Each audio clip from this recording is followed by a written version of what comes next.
completely change the meaning of a sentence. A misunderstood sentence can reshape an entire doctrine, and a distorted doctrine can redefine the faith of millions. Changes might seem minor, but were pivotal. Choosing one word over another could completely alter the understanding of a doctrine. And as these small changes accumulated, they could create significant shifts in how faith was perceived.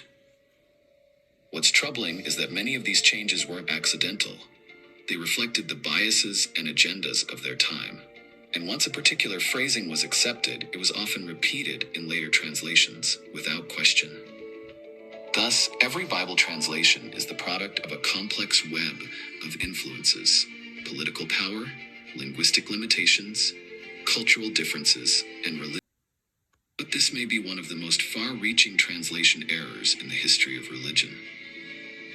In the original Hebrew text, the term used is Gai ben Ayinum, or in Greek, Gehenna. This wasn't an abstract concept of hell, but a real location, the Valley of Hinnom, situated south of ancient Jerusalem. This valley carries a particularly dark history. In the Old Testament, it was the site of child sacrifices to the Canaanite god Moloch. King Josiah of Judah ended this horrific practice by turning the valley into a garbage dump for the city. The waste was continually burned, creating a scene of perpetual fire and smoke. When Jesus used the word Gehenna in his teachings, the Jews of his time knew exactly what he was referring to. It was a vivid, tangible symbol of destruction and purification, something they could witness daily from the city of Jerusalem. The problem began when the Bible was translated into Greek and Latin. Gehenna became infernum in the Latin Vulgate, a term evocative of the underworld in Greco-Roman mythology. When translated into English, it became hell, a concept heavily influenced by Norse mythology's Helheim, the realm of the dead. This mistranslation, combined with medieval literature and art, most notably Dante's Divine Comedy, gave rise to an entirely new image of hell, a place of eternal torment, with fire, demons, and unending punishment. Let's break this down. First, it's a distortion of meaning.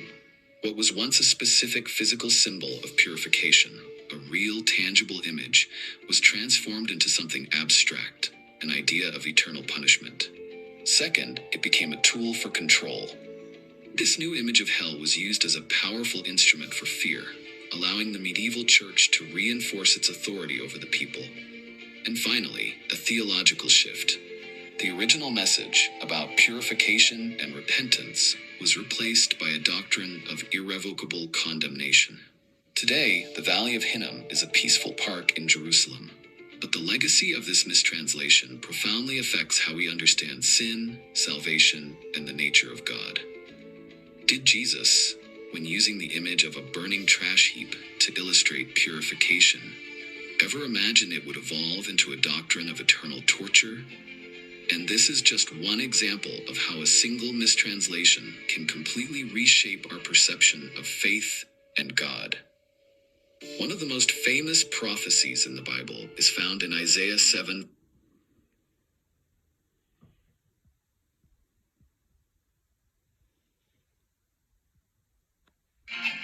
Perhaps it's time to ask ourselves, if we could return to the original meanings of these sacred texts, could that not only transform how we understand faith, but also how we live it?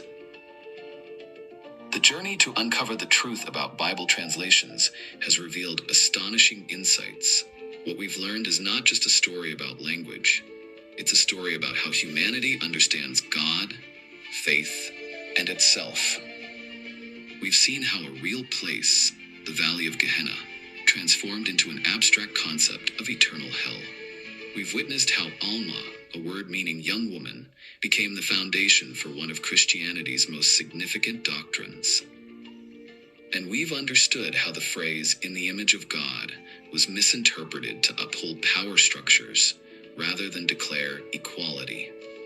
But the most important lesson we've learned is the role of context.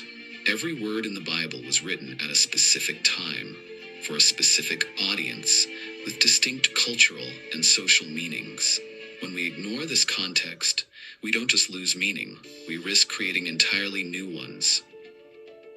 What should we do with these revelations?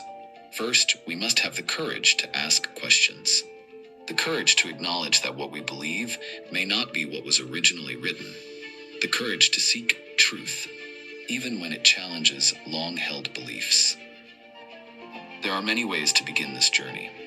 Explore the Dead Sea Scrolls. Study the Septuagint. Learn about the history and culture of the ancient world. Join discussions about the original meanings of the Bible. But most importantly, share these discoveries. Create spaces for open and honest conversations about faith. Because truth is not a threat to faith, it's the foundation for building a stronger, more authentic faith. 2,000 years is a long time for truths to remain buried, but it